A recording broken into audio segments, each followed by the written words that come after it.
Hope everybody is doing well. It's time for another radio show with Mark Lee right here on Pod TV, formerly IBM TV, and all along those lines. But definitely hope everybody's having a great day, enjoying the good weather. I know that yesterday and the last couple of days here in Durham, North Carolina, we had some rain, and they're even talking about some heavy rain coming, I think they said, by the middle of the week. And all along those lines, they were even mentioning that dreaded word that begins with a T, which means like some heavy rain and maybe even some tornadoes and all along those lines. But hopefully that won't be the case, at least not here, and definitely not in my neighborhood and all in that space, but we'll see if that is the case or not. And I know a lot of folks are following what's going on with their sports teams and all along those lines as we're in the middle of the NBA playoffs. And I think we're down to the final 8 teams, and then we'll be down to the final 4, and then we'll have a championship match. But we still got a ways to go in the NBA, and the same with the NHL, because I believe that they're down to their final 8, and the Carolina Hurricanes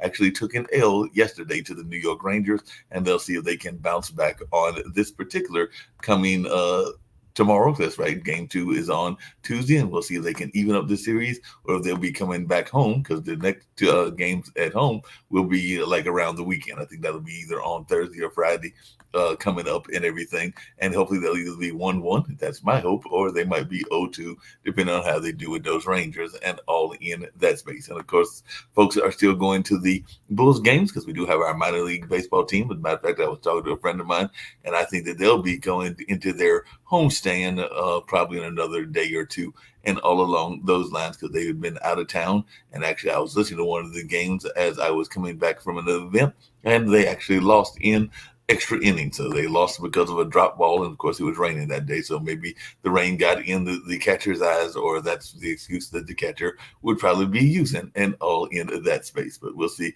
if that's the case or not. And I don't know what they did on the other day and all in that space, but I do know that in one of the games I was listening to, they lost because of a dropped ball and all along those lines. But I did go the chance to go yesterday to the National Museum, one of our local museums, and they were celebrating their community day, and they had some Latin dancers. They had, of course, several exhibits up, and I did get a chance to check out those exhibits. And they also had some African dance and some Caribbean music as well. So it was definitely worth going to check out that particular event and to see how it was going.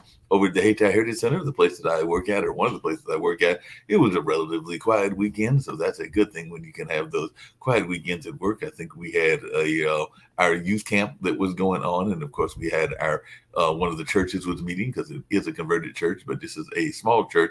So they meet up in one of the classrooms and have a small congregation. They were having church service there on yesterday. And then, like I said, on Saturday, they had the youth camp, which is actually coming to its head. I think they've got 2, maybe 3 more weeks left and all along those lines. And then, of course, the jazz band did not practice, but they did have the Satos dance troupe practicing upstairs and all along those lines. And of course, the Kibo was selling some of his African clothes and some other things downstairs as well. So it was another active day in that place, but relatively quiet, considering the fact that there are some days that we just have tons of events and tons of activities going on.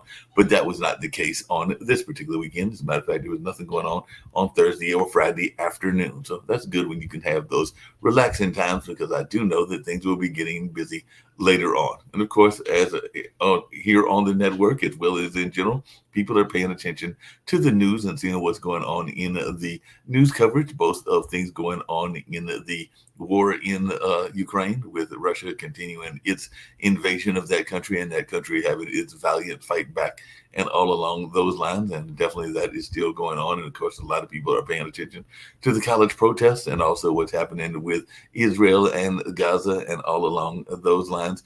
And of course, people are paying attention to the Trump cases as well. So a number of things that are going on in the world and all along those lines. But as y'all know, I love bringing y'all amazing guests that talk about interesting issues, interesting things going on in their world. And I've got another case in point today. I've got an amazing guest that is in the education space. So I'm going to be bringing in Mr. Thomas Brown and learning about his books and what he's got going on and all along those lines. So, Thomas, glad you were able to join me and Thank have you, this Mark. I'm very happy to conversation. be with you. Oh, yeah, glad to have you. I know that you're over there at Yale, and one of my friends actually had the pleasure of being a teacher over there at Yale. I think that he had done some work there as a adjunct professor, and I've had a couple of friends that have actually done some professor Yeah, work. I was at Yale, and since then, a few years back, I went out to the East Coast, from the East Coast to the West Coast. So right now, I'm running a clinic for people with problems with children and adults with problems with attention, and also other things that are related to that. And then I'm currently teaching as a professor at the University of California, the Riverside Medical School. So Wow. I've hopped from one coast to the other.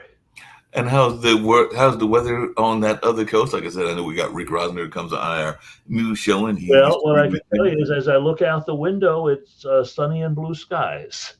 And probably about 70 degrees as opposed to like the That, 90s that we have been threatening to that's get about here. right now. Yeah, and I've been grateful for the weather out here. Uh, when I see some of the weather reports where we've had a lot of ice and snow and rain in the East Coast, I Mhm. remember all that, and I feel like, well, I'm pretty lucky to be having this. Definitely lucky to be having that and everything. And I have to tease you, we'll get to some serious issues as well. But when I think of Manhattan Beach and that area, I oftentimes think of folks that are of varying ages that are out there enjoying the weather. And sometimes they're even out there. You see pictures of them roller skating and doing Oh other yeah, things along those lines. So I was just wondering, even as a professor and as somebody of the age that you are at, and I can't talk because I'm in my early 60s and everything, is that something that you still stay engaged with, or you just leave it to the young people that you might be teaching and everything? Because whenever I think of well, I Manhattan know Beach, I think I still spend some time on the beach, but I don't get too athletic about it these days. so. No volleyball or no skateboarding for you, or No doing that roller. skateboarding for me. That would be kind of risky at this point, I think. Yeah, that would be very risky, no doubt about it, and all on those lines. Even though a quick pickup game of volleyball might be a Oh good yeah, thing. I've done that.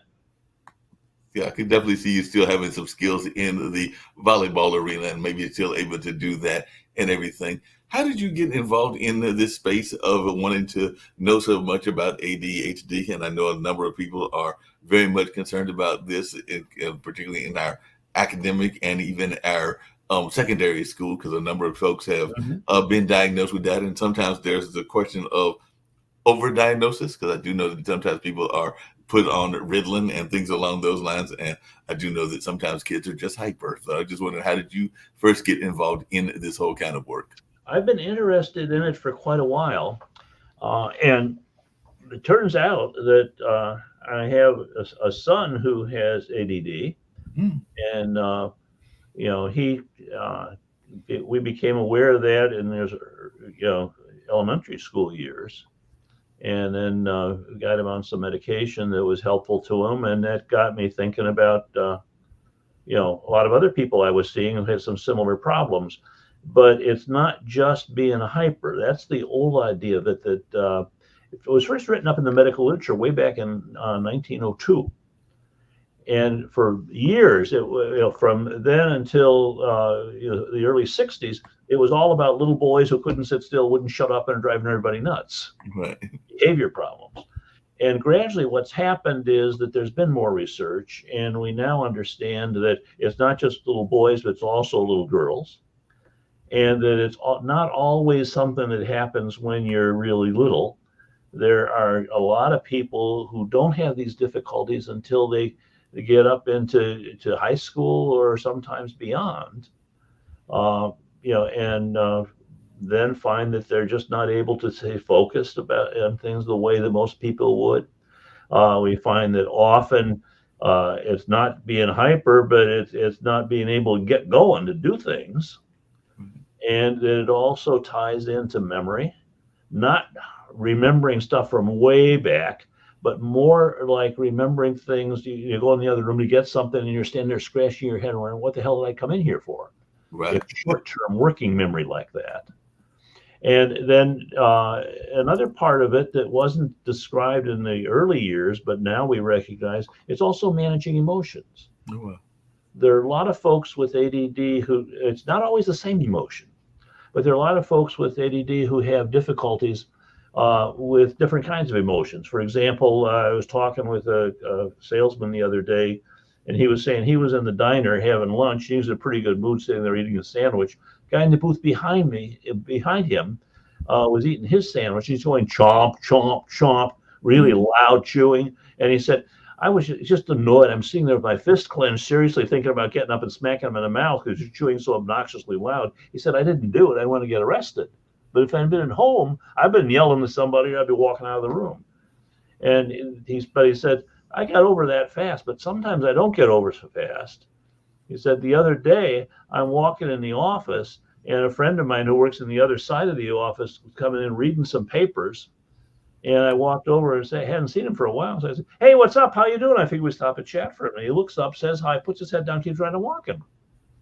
Wow. And, I was chewing on that one for a little while. Mm-hmm. And thinking, well, you're my friend. Couldn't you at least spare a minute to say hello and talk a little more than that? So it's like sometimes it's being annoyed about things more than most people would be. Yeah. But one of the things I hear people talking about in terms of particularly those with ADHD and other things is this notion of space and all along those lines. Because the testing company that I work with, and it's an end of the year test company that does a lot of Common Core testing and all along those lines. But there were a couple of employees, including one that I can think of in particular, that were part of the spectrum, and they had certain qualities. One that there was always a conversation that you had to have with them about respecting personal space, because sometimes they don't always know what that means, and all along those lines. There's a sort of person where sometimes they'll be talking to you and they get right up next to your face like that. Right. And that gets kind of annoying. Yeah, that can get annoying, and I do know that was the case. And it was also interesting that they didn't always understand the social cues, and it was even some women that were feeling uncomfortable because, whereas it might be all right for a guy to be kind of up in their face, but be up in the face of a woman can be problematic, particularly if they are feeling threatened or like it's a form of. Yeah, it can be. But the folks with ADD really are pretty varied. Some problems have problems with temper. Some have problems with social skills. But there are others who are very smart and who have more difficulty, like worrying too much. Like I was talking with a woman the other day who was saying she was driving on the thruway, and she said, I was in the left lane, and right next to me in the other lane, there's this massive, long, huge truck. And this truck, I'm looking at it, and the big wheels and long truck, and I know that he can't see me. He's in the next lane over. We're traveling about 70 miles an hour, and I know he can't see me just by turning his head because I'm way back and halfway the back of the end of his trailer. And I start worrying, what happens if he doesn't see me? If he's not looking in his mirrors to be able to see me. And pretty soon I'm running a movie in my head. Imagine what it would be like if he just pulled over and smashed into my car and crumpled the car, and sharp pieces of metal are sticking into me and I'm bleeding to death. They have to get the rescue squad in to cut me out of the car. By that time I bled to death. They have to call my family and tell them I'm dead. All this while I'm trying to drive the car 65 miles an hour. Wow. And she said sometimes my worries just get carried away with things, and that can be a part of the problem for some people with ADD too. Yeah, that makes a lot of sense. I know that that same gentleman I was talking about and everything, they were very good at, and I think it was kind of that notion with the movie Rain Man and everything, but they were very good at knowing what some people would call useless facts and everything. So I think that in their particular case, they knew a lot of things around train schedules, and I think they knew a lot of baseball facts from like not even the minor leagues or the major leagues, but it might. Yeah, there's some people like that. That's something you see most in folks who are on the autism spectrum, like the Rain Man. Right. And it's amazing sometimes how much they know about details, things that may not be things that are all that much help to people day by day, but they just have an incredible ability to remember stuff like that. Yeah, I agree. That's just incredible how they have that. Now, I know one of your books, and we'll get to the one about social anxiety, is called Smart But Stuck Emotions in Teens and everything along those lines. But I just Yeah, wondered if you could talk about that and maybe even how folks can be smart, but yet also stuck in their ways or stuck in emotions. right. Yeah, that book is called "Smart but Stuck: Emotions in Teens and Adults with ADD." Mhm. And it's a book of case examples that of people that I've talked with, adults and teenagers. And the thing that I was struck by most of them, first of all, they all had ADD. Incidentally, sometimes you'll hear me say ADD, sometimes ADHD, but I mean the same thing by both of them. Right. And that what I'm talking about are the difficulties they had in getting along, sometimes with other people, and sometimes not being able to focus on their work, things they really wanted to do and couldn't get done, or just took them half a forever to write a letter or a report or something. And then the other thing that often gets neglected is the role of emotions. Mhm. That like we were talking about a minute ago. Some people who have this ADD are have a problem managing their anger, their frustration. Other people, they have trouble managing their worry. Sometimes some people have trouble where uh, they get into thinking about something they desire, something they want, and it's like all they can think about, and they're talking all the time. It's what you get with little kids sometimes when they've got something they want you to buy for them, Mhm. and they'll just be on you and on you and on you. And about it's difficult to switch the channel and get them to talk about anything else. Yeah, that's very true and everything. I just wondering because I know that we got in the middle of a election where there are some older folks that are running and all along those lines, and there have been some folks that have said that they might even both candidates have some examples of ADHD and everything. So I was wondering, can you have it later in life, and does it help you in a certain situation in terms of even being successful? Because both of those individuals, no matter what our politics are, can't be denied that they've had some sort of success in the business world and in Yeah, well, the fact is that ADHD, they used to think it would go away once you got into your late 20s, but what we know now is that there are a lot of adults where they still have some difficulties with ADD, and their forgetfulness and their difficulty in being able to stay focused sometimes. And there's a variety. They're not all alike. That folks with ADD are some of them are super smart. Some of them are just high average. Some of them are below that. But the fact is, you find people with a wide range of talents and smarts who have ADD.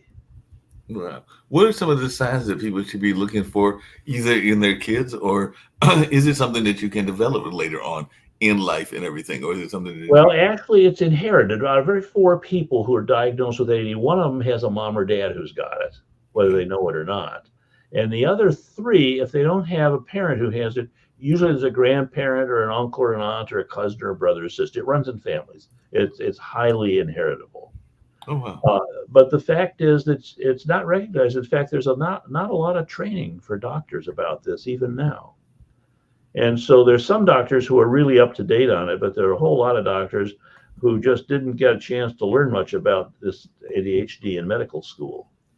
And so they sometimes don't appreciate and understand that people are struggling with this, and can make a lot of trouble for them. And it can make it, untreated ADD can make it a lot harder for somebody in school. It can make it harder for them to get along with other people on a job. It can make it more difficult for them to get work done that they really want to do and are smart enough to do. Wow, that's amazing. You mentioned that notion of the doctor not being trained on it. I know that my mother was trained as a guidance counselor. I definitely had aunts that were in the education space as well. But I'm Mhm. thinking that a lot of times it is a kind of a default diagnosis and everything along those lines. So I'm wondering how much are we actually teaching about it in the education system as well. So the doctors who are the ones that have to treat There, it know there not are a better lot of doctors who don't know about it, and there are a lot of psychologists who don't know much about it. There are a lot of teachers who don't know much about it because they simply haven't been given a chance to learn the more recent learning about this as part of their professional training. Yeah, that makes a lot of sense. And I guess that's what I was going to, and I kind of alluded to it earlier. Do you think that sometimes because of the fact that a lot of times kids in general are naturally hyper, and I'm not saying or belittling people that have ADHD or ADD or any of those other, including Asperger syndrome and all along those lines and everything, but do you think that sometimes it is too much of a default diagnosis for teachers that can't explain certain behaviors and everything? So they Well, will. I think that it's certainly true that sometimes people will say, "Oh, that's ADD," when all they're really reacting to is that there's somebody who's pretty antsy Right. and is having a hard time sitting still and keeping their mouth shut. And yet there are a lot of other people who have ADD who are not particularly restless at all and who struggle with being able to open their mouth when they should open their mouth. Right. It's a stereotype that a lot of folks have had of that for a good many years. But what we're learning about now is that there's a wide range of smarts levels. It has not much to do with how smart you are. There's some people who are brilliant who have ADD. A lot of people average, some people not quite. Um, but there are also a lot of people who are restless and antsy, and it's like how somebody's got bounces their knee constantly when they're talking to you, or they can't stop talking. They monopolize the whole conversation, and those are things you see with some people with ADD. Then there are other people who are really kind of shy, Yeah. and they don't stand out as being particularly restless or hyper at all. That's one kind of ADD, but there are a lot of folks who have ADD who don't have that kind. Yeah. And along those same lines and everything, I was well into my adult years. And like I said, I am going to be 62 in July. So that's just around the corner and everything. But I do remember that when I was, I want to say maybe after some professional living and after some college and actually having completed Marquette University and definitely completed all my secondary education. So I was probably well into my 30s, and it was actually through Goodwill that they discovered that I had dysgraphia. So I just thought Hmm. poor handwriting all along, but I actually found out later as an adult that it was dysgraphia that was part of what was going on and all in. Yeah, and sometimes things like that get overlooked. Mhm. And one of the things that I see, my specialty is high IQ folks who have ADD. And the reason I'm interested in that is that I see a lot of them who, when they're having trouble with school and people see they're smart, they tend to be shaking their finger at them and saying, "You're so smart. You could do this if only you wanted to. You're just being lazy." Wow. And the fact is that sometimes they might be lazy, but a lot of times it's not that they're being lazy. It's just that the ADD is getting in the way of their being able to get themselves organized and get started on it. Yeah, that makes a lot of sense. I can definitely see that. Now, one of your other books talks about Asperger syndrome, and like I said, we'll get to the social anxiety as well. But you have these books with these lovely titles like Outside the Box, Rethinking ADD and ADHD in Yeah. Children and Adults, a Practical Guide. But you also have ADHD and Asperger syndrome in Smart Right. Kids and Adults. And I think that sometimes people confuse those. So for those that are watching and listening, can you kind of give a little bit of a differentiation between what ADHD is and Asperger's syndrome? Because I Yeah. think sometimes The people convolute those. Asperger's is one of the reasons I wrote that book was that the people who made the official diagnostic manual for the American Psychiatric Association decided they'd take that term Asperger's that we'd had for a number of years for people who have average or above average smarts, Mhm. but just are pretty clueless in terms of being able to understand social interactions. Right. They're not able to read other people the way most others of similar age and education are. And and so I was writing that book to say, hey, I think you made a mistake in doing that. Let me talk about what these people are like. And I just had seen a number of patients with Asperger's disorder, and it's named after the German doctor who was the first one to write about it. And what it means is somebody who is average or above average smarts, who just seems not to be able to understand where other people are coming from. That they sort of miss the cues that we usually rely on to be able to tell when somebody's worried, when somebody's getting annoyed, be able to tell when somebody is starting to get wound up and ready to explode on it. And so as a result, that sometimes they're just socially clueless. And the Asperger's it's the they're very different from people who have full blown autism. But these folks are high IQ, but are not always super high IQ, but above average or solidly average, and yet they just don't have the social smarts that most people pick up as they're growing up. And so as a result, they often are getting other people annoyed or other people frustrated or hurt because they're coming across to them in ways that don't quite fit with what is happening. Yeah, it makes a lot of sense where they're kind of like confused and all along those lines. Now, during the pandemic, we had a lot of people that were concerned about, and this is where I was going to get to the other part of our conversation as well. This whole notion of social anxiety. A lot of people were very, trying to deal with anxiety in general. They weren't able to get out as much because we, as human beings, are very social beings. We like, for the most part, Yeah. like to get out and like to be Right. among fellow human beings and all along those lines. So I just wondered if you could talk about this latest book and how social anxiety has been actually seems to be on a spike. One of the other shows we do here on the network is called Where is the Love? And it's about the bullying epidemic. And part of that bullying Yeah. epidemic, I Yeah. would argue, is part of this social anxiety as Mhm. well. So I just wanted your take on that and just kind of like where we are in this notion of social anxiety, particularly Okay. with folks that are Well, concerned about all these different things happening I'll in the tell you how I got into it. world. I got into it because I was seeing some people, quite a few people every once in a while, who were coming in and saying that they got into difficulties because they often were too worried about what other people were thinking about them. Mm-hmm. And that often they wouldn't go out. I've had people who won't even feel comfortable going to a grocery store to pick up things. Or going into a restaurant because they've got the feeling that other people may not be saying anything, but they might be thinking that person's looking strange, or that person's got some clothes on that don't look right, or that person just where they're critical. Mm-hmm. And the problem, social anxiety, is where the mind is just worrying too damn much about what other people might be thinking about me. And as a result, then I hold back from doing things. I had one fellow that I saw that it was 33 years old, and he came into my office and said, some of his family were encouraging him to come and see me because he was too shy. And that he would not go any place that he wasn't really, really familiar with unless somebody in his family was with him. Oh, wow.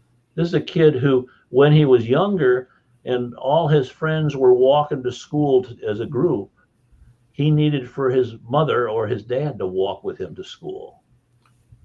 And he didn't feel comfortable in going to birthday parties or in doing things like that, that he tended to stay away by himself.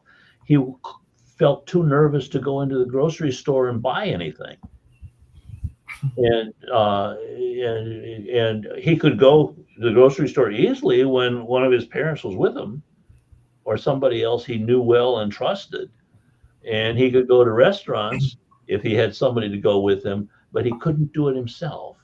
And the reason he couldn't do it was he was constantly thinking about how stupid he looks to other people, or how immature he looks, or how maybe the clothes he's wearing would think other people would think that they weren't suitable clothes for him, and thinking that other people would be critical. Well, And that's the kind of stuff that leads to being avoidant. And the people who really do have social anxiety, uh, they have a lot more unemployment. mm, They often drop out of school sooner than most other people would. Uh, Many of them will stay single a lot longer, or they get married and then they get divorced more often than others. And there's some real consequences to this social anxiety, which is basically just a highly exaggerated worry about what other people might be thinking about me. well, Dr. Brown, it's interesting you bring that up because one of the things that we talk about both on this show as well as some of the other shows here on Pod TV is the notion of the imposter syndrome and the notion of the inner critic. So I know that Yeah. even in my own life, I have been guilty of that, where you've not gone for a job because of talking yourself out of it before even going and approaching the job and all along those lines. And at the wonderful age of 62, still in the single space, I've definitely dated a number of women, never been married and everything. But I know I've Mhm. had conversations as well where there might have been the young ladies that I wanted to pursue, but would have all that inner conversation for all the reasons not to approach them. And by the time you approach them, Yeah. they've gone and they've already gone on to the next situation and all along those lines. But I'm just wondering how much of that is part of social anxiety just in general, because I'm not the only one. Well, the examples you just gave are all examples of social anxiety, which just means worrying too damn much about what other people might be thinking about you. And there's some people where it's not just worry about what people would be thinking about me by looking at me, but some of them also get into worrying about what other people might know if ever they knew what I was thinking about, or if ever they knew these things that I used to do. And so it's like there's a kind of really excessive worry about other people's reactions, even though these are things that other people never would be finding out. Yeah, that's true. But because is there a flip side of that? Because one of my exes was very much into dressing, as she would describe it, artsy fartsy, and all along those lines. And some of those times it might have been what some people might have considered non-traditional or not where you would exactly want people to Well, be. yeah, there's some people who take a kind of pleasure in challenging other people too. Yeah, and that's what I was going to say. Because But that's what I that's think. the other side of the coin. But because I think that's what she did was she like to challenge people. Because I remember even a friend of ours that had passed away that was in the theater world, and while everybody else, and I did not go to the funeral, but while I was told, while everybody else was there in the more traditional kind of ways of mourning, a suit Yeah. and tie and stuff like that, she chose to come in a more dramatic style and Yeah. all There's along some those. people who get flamboyant about that, but I think that's like the flip side of social anxiety. It's a lack of consideration for what other people would be thinking rather than being too worried about it. But like taking it to the opposite extreme. Exactly. Exactly. And what are some of the ways that, because we've kind of alluded to it, but what are some of the causes and symptoms of social anxiety? Because I do know that there are people that will not go to grocery stores because they are afraid that people will see them out and about in a situation other than they might be expected to be in, and all Yeah. along those lines and things in that space. But I'm just wondering, what are some of the signs that you know that a person is experiencing social anxiety? Well, usually it's something that people will bring in their own worries about it because they're missing out. They know they're missing out on the chance to. There's some people I see who are saying that they're too nervous about asking anybody to go out with them. Right. There's single folks who would like to be uh, getting connected to some other people, and yet they share, or they'll talk about their conversations that people are having at work and around the water cooler or whatever, and they just don't feel comfortable enough to step up there and join in Hmm. or even listen to it. You know, I Um, never. and then there are people who I had this one fellow who the same actually the same one I was talking about before who wanted his parents to walk him to school when he was in elementary school, long past the time that most of his friends were. Wow. And this fellow, had could never go do anything. And his big accomplishment, once he got into getting some help in dealing with this, was he went out and bought himself a pair of shoes. Well, that's a good Which investment and for everything. many people would not be that big a deal. Okay, I got a pair of shoes. But it was a big thing for him because every time he had to buy something like that, he had to have somebody he trusted and knew go with him. And Yeah, so yeah, it's like the all of us get kind of shy once in a while in different situations that we're not used to. right. But this is not just being shy. This is being really excessively fearful about Dr. what other people might be thinking about me. And Dr. Brown, along those same lines, we have these wonderful devices. I usually have it by me, but it's not by me right now and everything, called the phone. And on the phone, Oh you yeah. can get, different things that can help you with the social anxiety. Because I know a lot of people are big fans, and I've had some friends that are in that space around AI and artificial intelligence. So Hmm. does that sometimes play in social anxiety as well? Because I know that literally, if I pick up my phone, I could probably see that there are ads for the latest AI companion or the AI girlfriend or whatever Yeah, else. well, I don't think that there's much on a phone that's going to fix that kind of thing. In fact, I can also tell you that there's some of the people I'm remembering a conversation I had not long ago with somebody who was telling me how he enjoyed having people call him, Hmm. but he always was fearful about calling somebody else himself because he thought he might be interrupting them or catching them at a bad time. Right. And they'd be thinking, damn, why is it this guy's bothering me? Why is he calling me? And so he would struggle even just to pick up the phone and make a call to somebody because he was worrying too much about what the other person might think about the call and might think that this is an intrusive call or just a bothersome call that they don't want to answer. Mhm.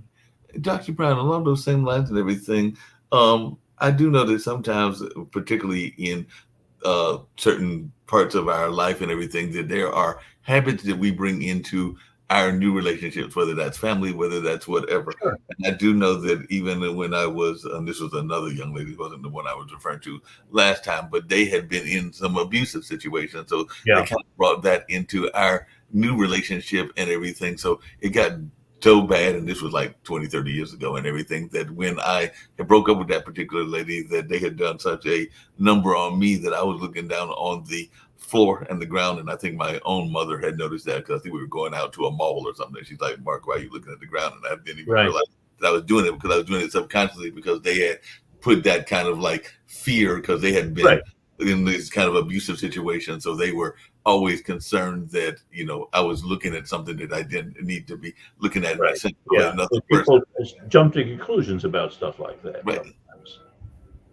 And I was just wondering, is that something that happens in not just relationships, but even with social anxiety, where some of these habits are passed down? That's where I was going with that Well, question. they are passed down, and actually, it's interesting because there was some research that was done on this with little infants, and it was done at Harvard years ago, and they what they had was they started with babies that were 4 months old, and they would have the mother bring the baby in, and the mother would be standing right behind the kid, and the kid was in front of them. Was there were some situations of moving around or things that would seem strange to a young child, and there were some kids who would look at that and then just start crying and thrashing around, and they wanted to be held by their mother. They couldn't possibly put up with it for a minute. And then there were other kids who might cry a little and wondering, try to pull away, but not that much, and others who could care less. And then what they did was follow those kids as they were getting older, and they saw them at 4 months, and then they saw them at a year, and then they saw them at 3 years, and then they saw them at 7 years. And what they found was that over the course of the years, many of those kids who were quick to freak out about the strange situation of what they were watching there, even though their mother was right behind them, uh, that they had a larger number of those people who ended up having social anxiety. Oh, wow. and that for the kids who were not freaking out that much, and I'm talking about 4-month-old kids, Mm. that I'm not trying to say that all of this is completely due to genetics. Life experiences can do it too. The research shows us that if you've got somebody who's in a family where uh, the parents are just sort of keeping their distance and they don't show the kid much interest or so forth, then some of those kids are going to be more vulnerable to social anxiety. Yeah. But what I'm trying to say is that social anxiety, there's some genetic piece to it. Mhm. And then there also are situations where, for example, if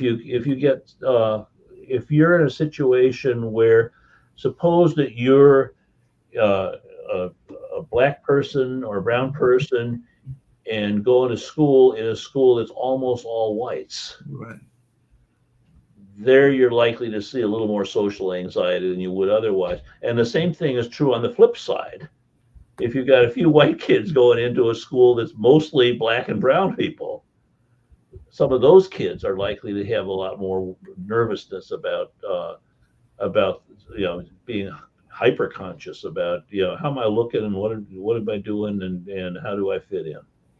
Speaking of that, how much does social anxiety play into uh, kind of along those same lines, people's ability to cope with situations? Because even if you to use another kind of example, because we've had a couple of shows where we've been talking about this, just because it's so much in the news and everything. If you are of, and it's I have family members, actually, dad's girlfriend is Jewish and everything. But if you are of Jewish descent, that maybe you will want to fit in more by agreeing with a certain standpoint because it's going with the tide of what the other people are believing in Well, as well. if you're particularly if you're in a minority of any kind, Right. whether we're talking about uh, color minority or Right. we're talking about age minority, Right. if you're a lot older than everybody else or way younger than everybody else, those are things that can make a person be much more cautious about how much they show of themselves. That's what I'm saying. Maybe even be cautious about their viewpoint. So maybe even be Right. Yeah, able. and talk like they're not able to say what they really think. Right.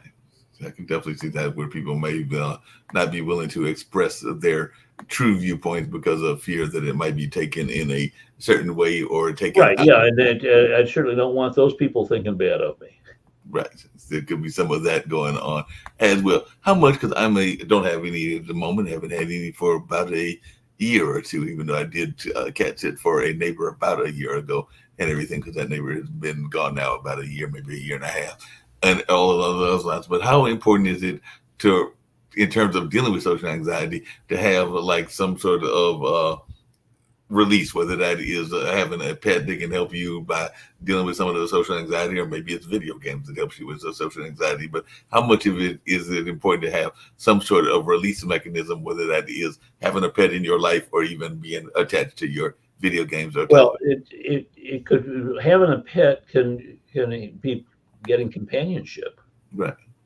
Many people have pets that they have a lot of companionship with, and the question was if the person is sort of uncomfortable in mixing with other folks that they don't know very well, Mhm.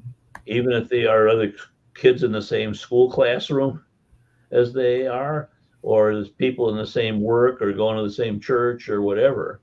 That they some people just hang close to what's most familiar to them and be very uncomfortable in getting into mixed groups. Yeah. Because one of the things I also know about social anxiety is that sometimes you want to have, I know a lot of people have lately been talking about having your tribe, and part of that tribe can be different ways. It might be people that are like Sure. minded in that sense and that you are able to identify with. Maybe it's the fellow minorities that are in your work environment, or maybe in some cases, because I know I've had at least one or two where you've got somebody that is kind of able to give you a different perspective, because we Right. all have heard the term Yeah. the work wife and all along those lines. And definitely I've had a couple of those in my life, and that can help you be able to cope with certain things that are going on Yeah. at And work. I would want to emphasize that when I'm talking about social anxiety, all of this is stuff all of us have sometimes. Hmm. It's not that there's some people where they're just weird Right. or totally different. It's all of us have some excessive worry sometimes about how other people are thinking about us, and it depends on who you're with at the time Right. and what your situation is. But the kind of thing where I'd be likely to think of this as this is really social anxiety is where it's really overdone Hmm. in the person having much more intense and more persistent worrying about a situation that other people might be a little worried in, but they're just really worried and tend to stay back from it. Yeah. And you had mentioned, and I know you've mentioned this a couple of times and everything within your books and even some of your quotes, that a lot of times people are so concerned about the social anxiety that they won't seek treatment. And we know a lot of people are Oh just yeah, afraid of their that medical professions in general and everything. So I just wondered, because when I heard this statistic that you gave, which is there are many people that have this kind of problem, but they don't, but less than half seek treatment, and most that's won't right. seek treatment until after they've been suffering for 15 or 20 years. That's right.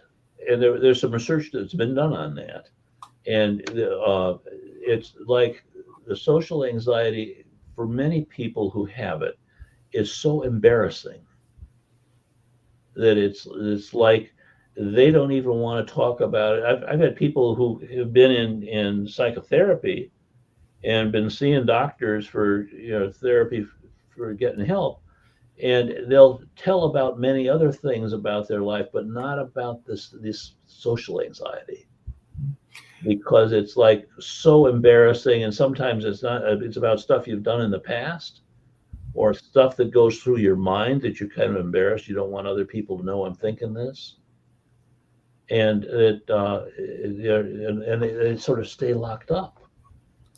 Wow. Can the social anxiety lead to other problems as well? Because I'm thinking about the person, and I've known a couple of people that are like this, that are having social anxiety, but then you give them, a certain amount of beer, or you give them certain chemical agents and everything, and then they are less anxious. So then they Oh yeah. become addicted to these things that help them get There out. are a lot of folks who, for example, the rate of excessive use of alcohol Hmm.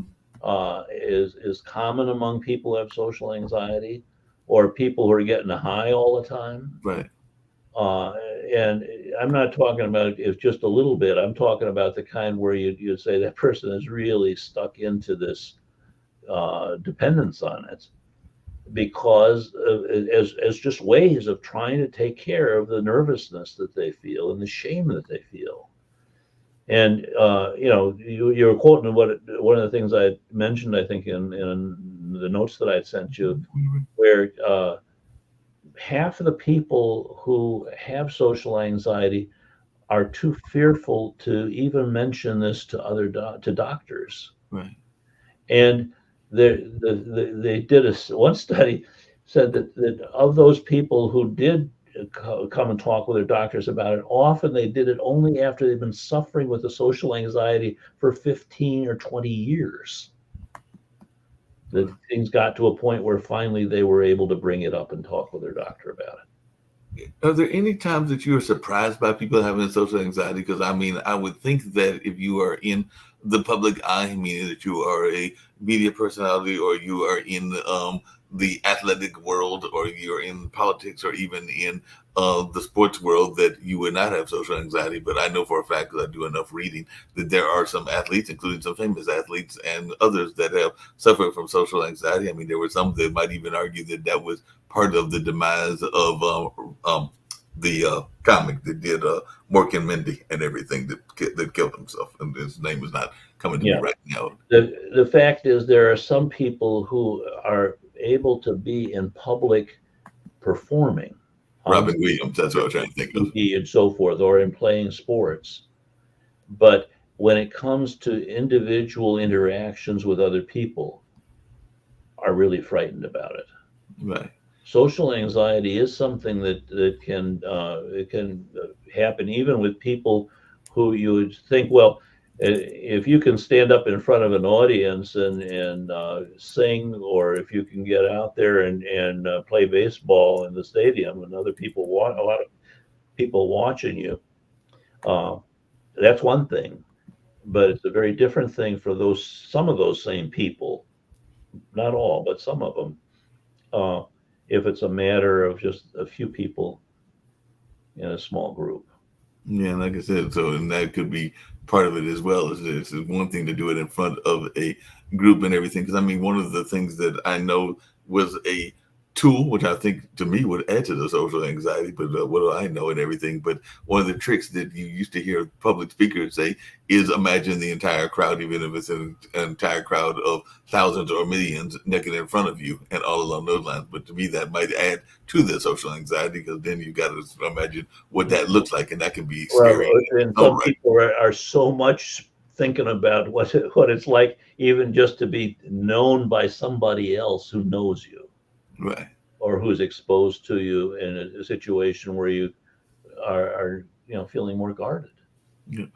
Can the social anxiety also lead to, and we kind of alluded to it with the alcohol, but other destructive behaviors as well? Because I'm thinking that there are some people that might, turn toward certain aspects of their sexuality, whether that's pornography or other things, because they For are sure, wanting to there escape their form of social anxiety and to there find are, their there are a peace. lot of people who who are stuck in just sort of masturbating while looking at porn, uh, and that's the only safe way they can see themselves as doing sexual things. Right, Now that that it's not that it's a bad thing for a person to be doing that, but there are many people who do that and then they can just go interact with other people in real life too. right. But there's some where they can't make it to get that intimate with somebody else physically. And so it becomes something that's going on solely in their mind. Becomes like a mind game and everything.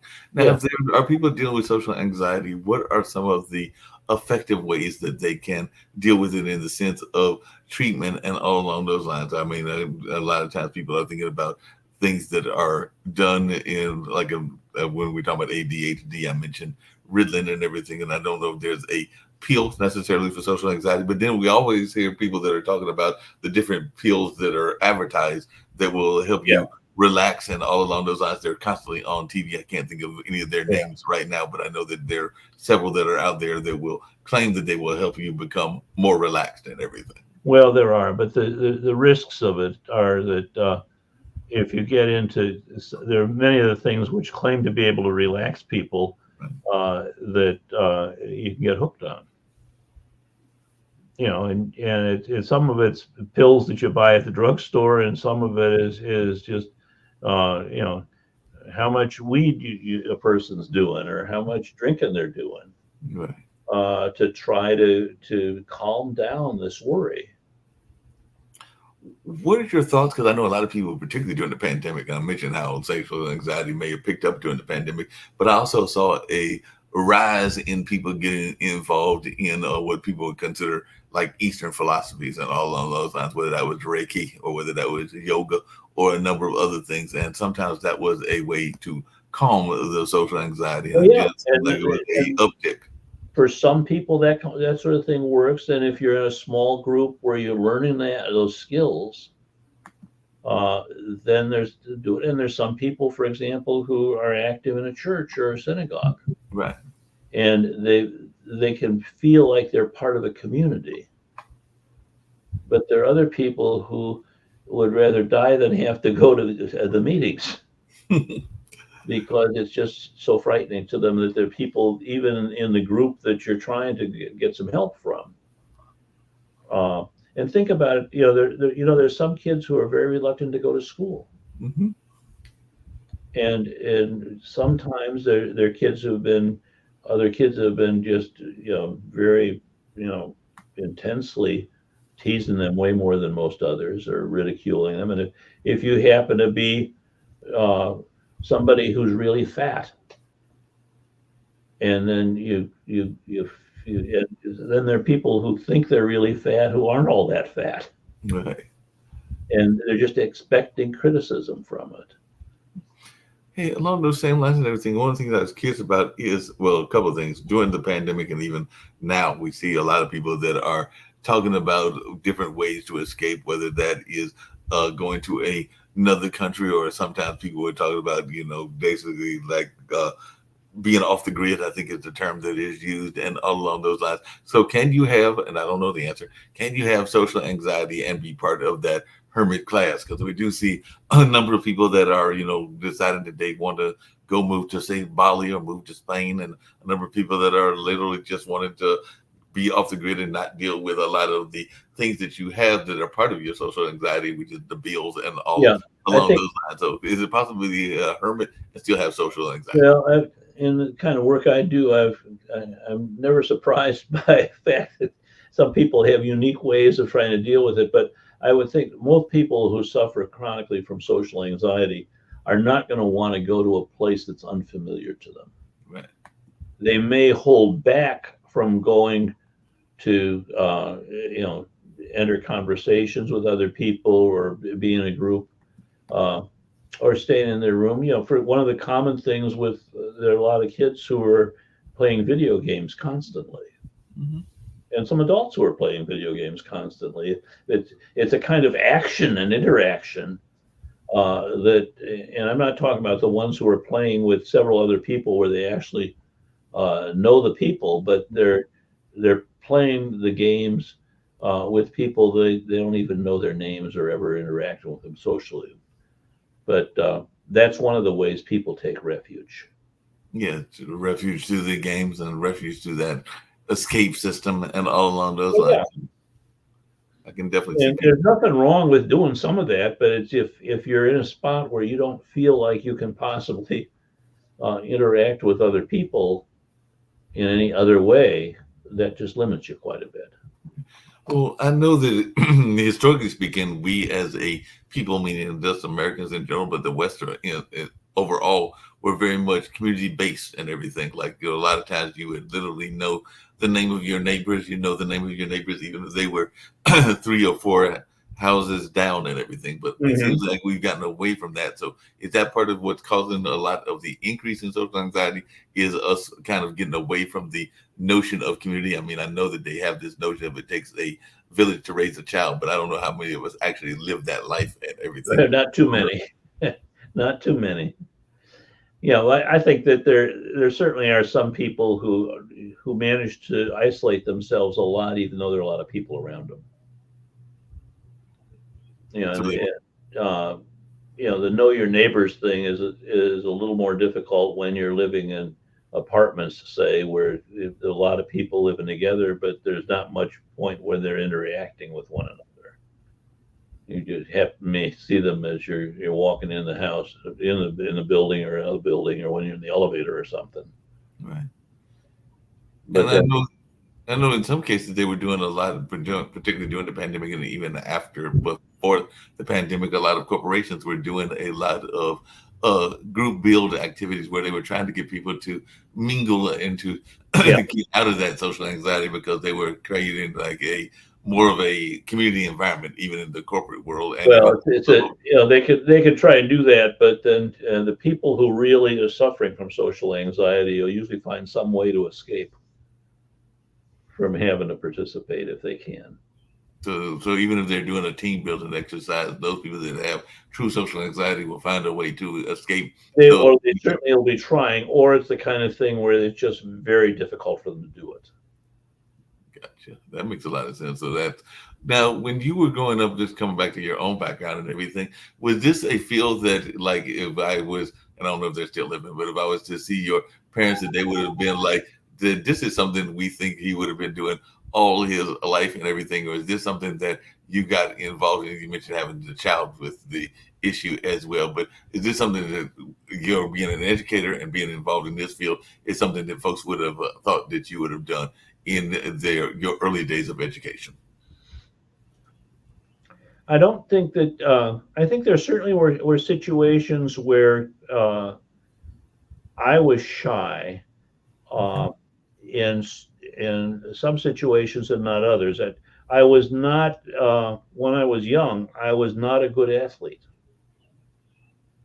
and so if a bunch of kids were playing in the vacant lot down the street, uh, I would be hesitant about going up there. If I tried to play baseball, I would be afraid that I would strike out, as soon as I had three balls, sailing by me.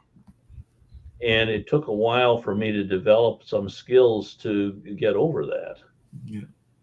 But I think most of us have had some times when, uh, for some people, for me at that time, when I was quite young, it was sports that I was not good at.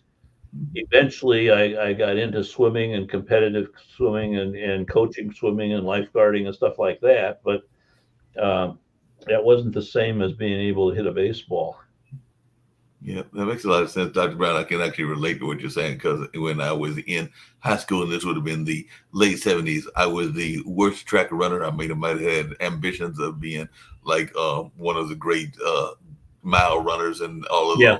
those lines, but I didn't have the skill set to go with it and everything. But we Hmm. had a coach that had a very unique method of training and picking the team, which is basically they and ran you to death, and if you survived, you were on the team. So I Yes. was not that good as a athlete, never won a race, never even came close to winning Right. a race. But I also, to your point about social anxiety, got frustrated with one of my with losing all the time. So I recruited a friend of mine who he's passed on many decades ago and everything, but I recruited him because I knew I could beat him. So I Yeah. recruited him Okay. as I So have somebody that you don't have to be feeling like you're outclassed that much. exactly. That's exactly what I was doing. And, God rest Jimmy Robinson's soul, because I'm sure he figured that out and everything. But I was like, no, I'm going to go ahead and recruit somebody that I know I can beat. Because one of the things that I was always been a part of is being a great networker, even to this day and everything. So I recruited a team that won 3 out of 4 of our championships. I think Yeah. we lost the year that I recruited Jimmy and Right. everything. So we won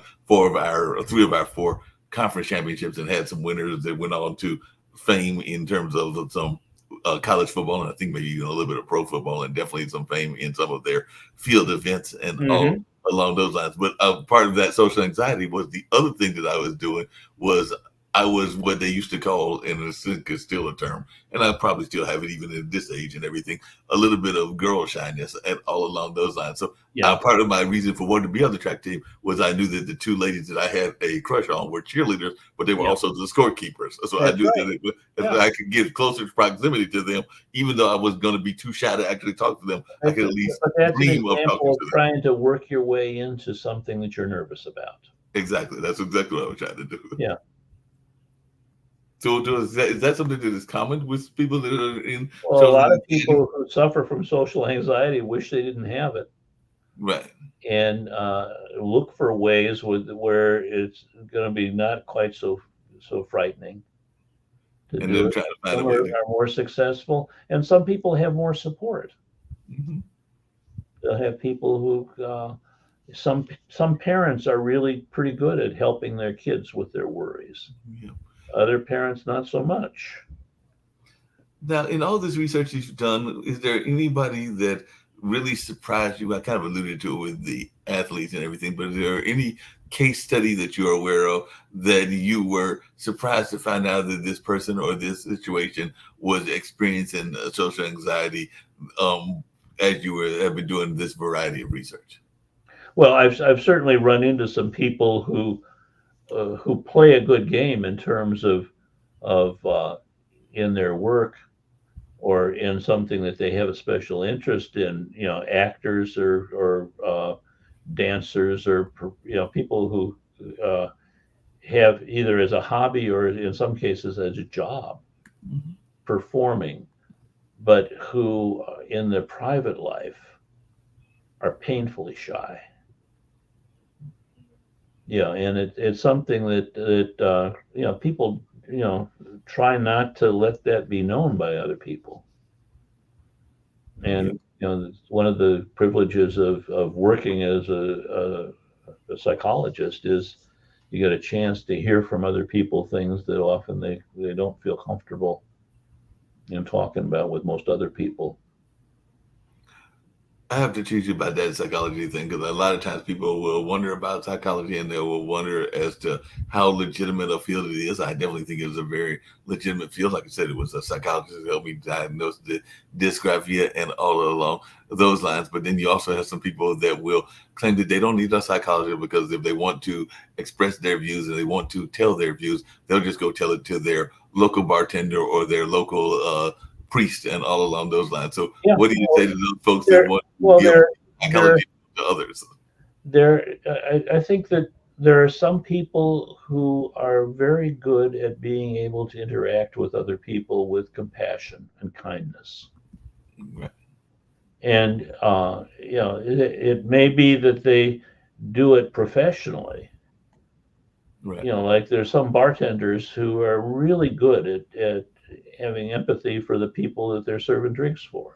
mhm, There are some people who are working in ways that they're providing services for people, and yet in their private life, they have some difficulties in being able to meet other people and really let their guard down a little bit. yeah. Do you find that sometimes people have an easier time in terms of expressing themselves and even expressing their fears with strangers versus others? Because I do know that sometimes, even in your own family structures, you can have folks that are more guarded or that you are Sure. more comfortable talking to, and then there are others that you are not comfortable talking to because you Right. might be afraid of what their reaction will be and maybe even how they will handle what you tell them and Well, everything. yeah, and most people know very well who in their family you can tell things to, and Right. who in the family you don't want to bring that up. Right. Keep that private. Keep that private and but then you have other folks that are more open and that they sometimes may be too open and they wind up telling everything because I know we've seen that definitely with social media where a lot of people are willing to tell their entire life stories including some of their uh things that are going on that are of like internal conflicts and everything Yeah, but you spend too much time spreading it to the public and everything. yeah. So, what advice would you give to folks in that space? Or am I correct in thinking that there's some people that are maybe a little bit? I mean, it's one thing to be an open book, but some people might be too much of an open book. Well, but the other thing is that some people also cover themselves with an open book image, Right. but there's some segments of that open book that are very, very private and embarrassing to them. Yeah, definitely. I can see that and everything. You mentioned earlier, and it's a word that I know we talk about quite a bit here on the network, and it's something that I'm very much big on. And definitely that bullying show that I mentioned earlier, and even one of our male boundary shows brings it up as well. But how important is empathy? And at what point did you learn that you, because I think most doctors, whether they're psychologists or medical doctors, have to have empathy. But what point did you learn about empathy in your own life, and how important has it been in your own career? I think that learning empathy, there's some folks who will have a member of their family. It may be a parent, or Mhm. it might be a brother or a sister or a grandparent or somebody else who provides for them the kind of kindness and empathy that makes them feel understood. Yeah. And then there are some others who are not that fortunate because of whatever trials are going on in that family. They may not be able to uh, meet because different things are happening in families sometimes that really interfere with people being able to feel supported and such. But it's also true that there are some people who are hard to get close to. Yep. That's very true. Yeah, some people that are very guarded and it's hard to get Yeah, to. and it's like you're in a spot where it's very difficult to get to know them that well, Yeah. or you can go this far but not this far. And some people have those rails and those guards that they put up, and sometimes it's difficult to get past those guards because Oh sometimes we. yeah, and sometimes it's not necessary to get past those guards. You can interact with them. There are many people you know up to a certain point, and then there are just some parts of life that are a little more private. Yeah, And uh, Well, I can tell you that one part of my training, which was not easy for me at the time, but uh, I was I had to be in one of the requirements of the program when I was training to be a psychologist was that I had to go through a psychoanalysis where Mhm. I was seeing a therapist 1 hour a day, 5 days a week for 3 years, Oh, wow. and that provided an opportunity for me to learn, and that was the kind of psychoanalysis where the doctor didn't say much, Mm. and so and he was very helpful to me. Uh, but but he that was a little more exploratory and gave me a chance to learn much more about myself, even though he did very little talking in the process.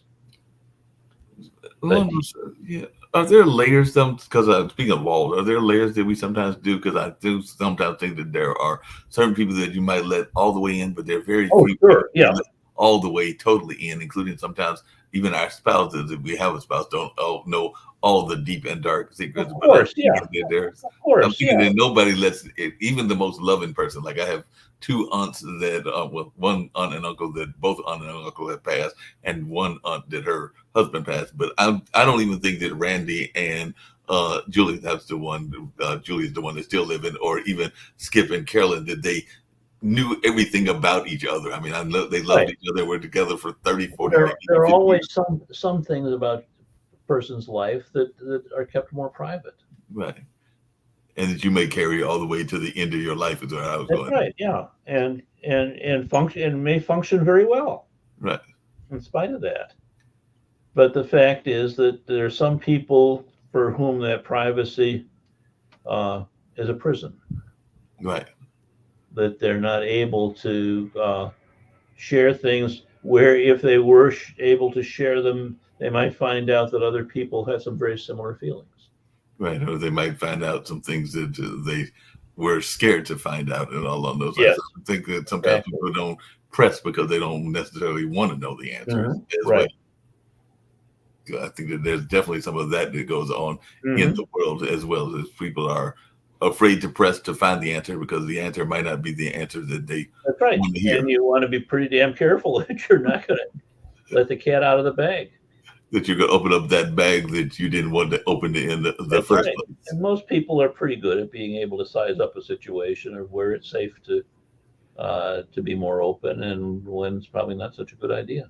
Yeah, because like I said, I've got I'm close to both of my parents, but I would say that in terms of one-on-one conversations, it's probably more of those kind of conversations with mom versus dad and everything. Because Yeah. probably Yeah. those are in that sense of being able to open up to her about some things that I might not share with And it dad. might be some things that you can do with one parent and not with the other Right, exactly. that And you're so, trusting. Yeah.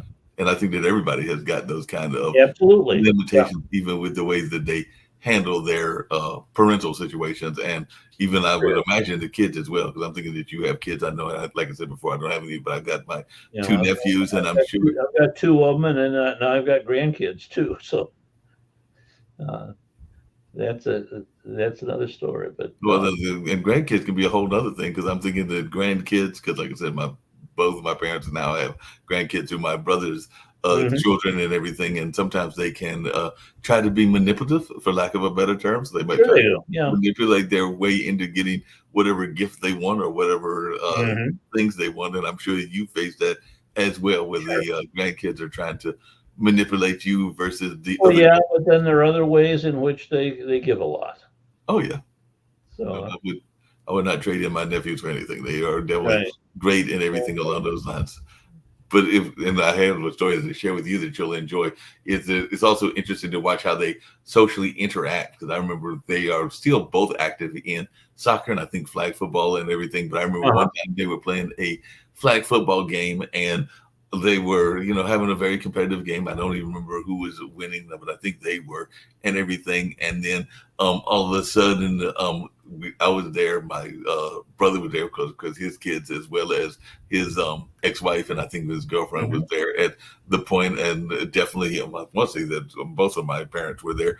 And all of a sudden, I think it was the youngest one started throwing a temper tantrum, and we're all Yeah, looking at him like, "Why are you throwing a temper tantrum? You're winning, and right? We don't get it." And he's like, "I don't want to stop playing because yeah, the game was in, yeah, and that's what yeah, the temper yeah. tantrum was about." He was wanting to still play, and like I said, he's 14. Yeah, I think that's the one that's 14 because they'll be both for Right. 15 and 16 this year. So this was probably like when they were Didn't want eight to or have to give 9. it up.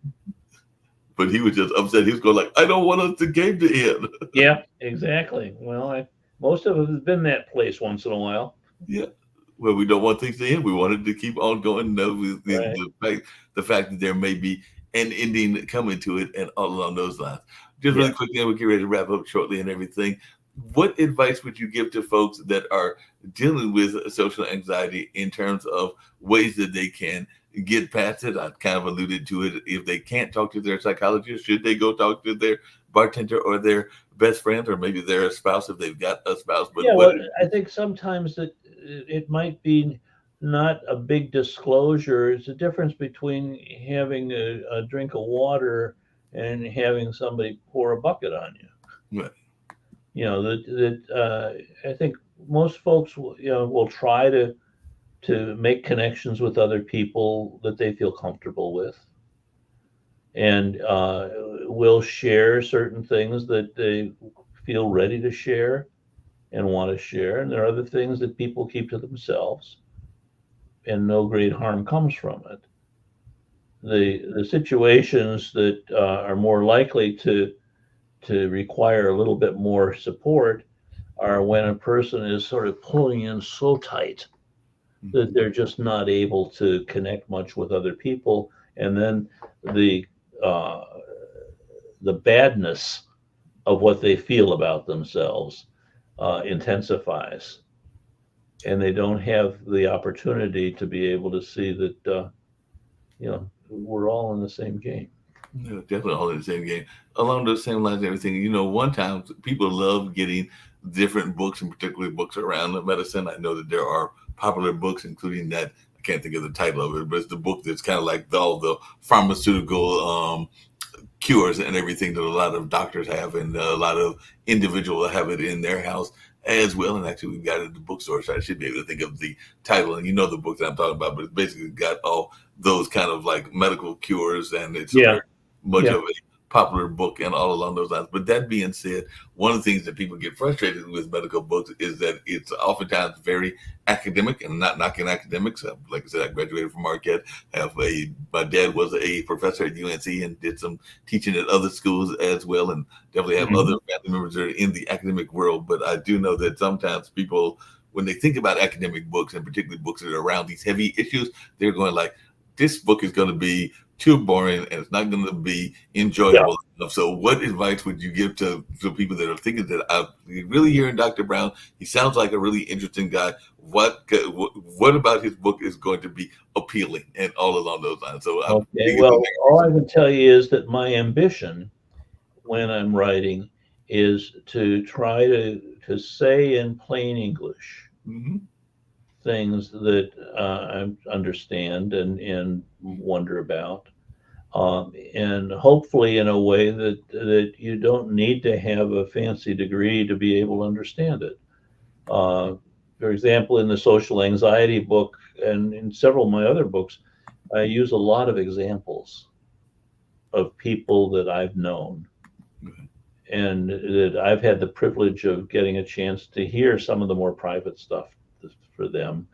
And then I can change the names so that nobody's going to be able to recognize them, but tell the story in ways that people can sort of get a feeling for what it's like to be in the other person's shoes.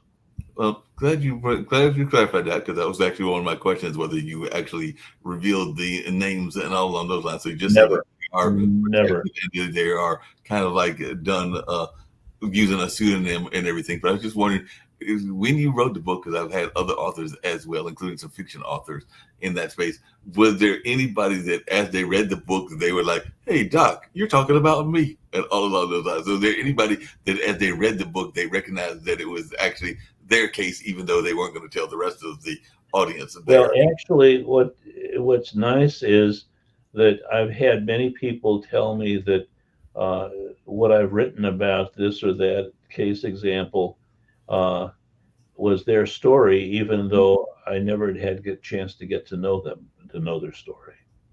So, like, so the other person's story was close enough to their story Right, that exactly. Yeah, they thought it was their story. Well, that's good to know that they thought it was their story, even if it wasn't their story and all along. What advice, because I kind of alluded to it earlier, we've had other authors, and like I said, we'll get ready to wrap in about 5 minutes or so, because it's a question I ask everybody on these shows and everything, whether it's this one or the online dinner party. But what advice would you give to folks that are thinking about being writing, whether that's fiction or nonfiction, because you have now written several books and everything. So what advice would you give to folks that are thinking about writing, particularly a book of nonfiction? well, I think what you do is you try to write about something that you know, Right. and at the same time to try to see what you've learned about whatever it is you know and how that might be related to other people that you know and to yourself. So What that would you, yeah, go go ahead. ahead.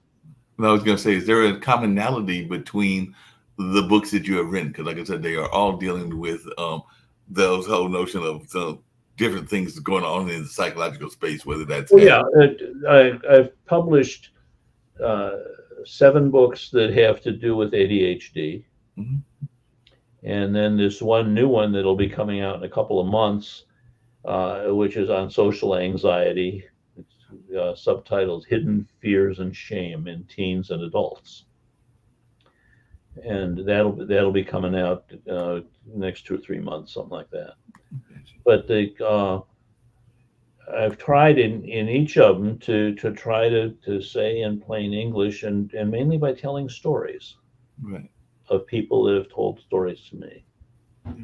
I like that. I like that storytelling is a very important part of our life, and unfortunately, that's something we've somewhat got away from. Because I, even Yeah. in some of my jobs, I've gotten frustrated because there were some great stories that were told, and then the people have passed on, and then the stories are lost if the Right. information Yeah. is saved and all in Yeah. that space. Well, the what I have tried to do is to take the stories that have touched me and helped me understand some things, and then share them with other people in a way that protects the privacy of the person who told the story, but which also uh, allows other people to be able to see that they're not as alone as they might feel.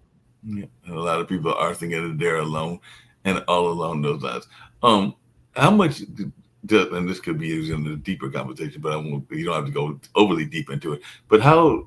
Because a lot of people are concerned these days about depression and the fact that we have more and more people that are being depressed and all along those lines. So, how much does social anxiety play into the conversations we're having around depression? And even though I hate to say it, I have some friends that are even thinking about or have talked about that no notion of suicide. So, how much is that social anxiety playing into that greater conversation? Because it does seem like that's something we're seeing. Social anxiety is often uh, something that leads to getting pretty depressed Right. and giving up hope on oneself. Um, and but it's also true that there's some people who uh, you make a distinction between uh, thinking about how I don't know how much longer I can do this and actually doing something to hurt yourself or kill yourself. Right. There are many times when people just feel like it's very hard to do what they've got to do this day and or what this period in their life. And if they're fortunate, they may be able to find some other people who are understanding and who enjoy spending time with them. And when they enjoy it, that's a gift that people can give to one another. Yeah, no doubt. And I know sometimes also finding those common goals and those common Sure. Hobbies can also help, because I know even here we have a group that is a group of quilters, and they meet together. I think they meet once a month, and a lot of that just conversation around quilting is a way that they quill some of that social anxiety, because they found that common goal, just like Yeah, there's you've got a common interest, and to see that that's the similarities between us and other people are usually far more important than the differences. Oh yeah, definitely agree with you on that and everything.